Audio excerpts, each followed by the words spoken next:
భగవద్గీత శ్లోకాలు.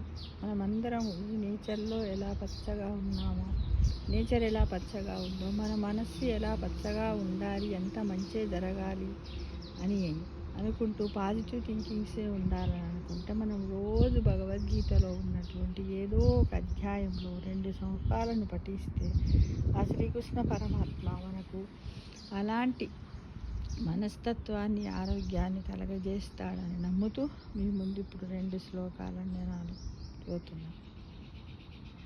జ్ఞానయజ్ఞేన చాపన్యో యజంతో మాముపాసతే ఏకేత్వనా పృథ్వేత్వన బహుదా విశ్వతో ముఖం. జ్ఞానయజ్ఞేన చాపన్యయజంతో మముపాసతే ఏకేత్వేన పృథ్వేన బహుదా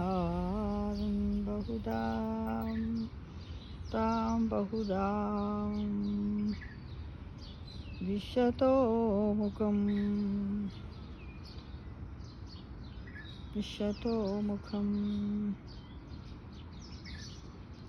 అంటే దీని అర్థం ఏంటంటే, మరికొందరు జ్ఞానయజ్ఞంతో నన్ను ఆరాధించుచున్నారు. విశ్వరూపుడైన నన్నును కొందరు ఏకరూపునిగాను, మరికొందరు బహురూపినిగాను నానా విధములుగా పూజించుచున్నారు అంటూ శ్రీకృష్ణ భగవానుడు అర్జునుడికి ఉపదేశిస్తున్నాడు. తన గురించి చెబుతున్నాడు. ఎలా పూజించినా కూడా వాళ్ళు తుదకు నన్నే చేరుతారు అని శ్రీకృష్ణ పరమాత్మ సందేశాన్ని ఇచ్చాడు మిత్రమా.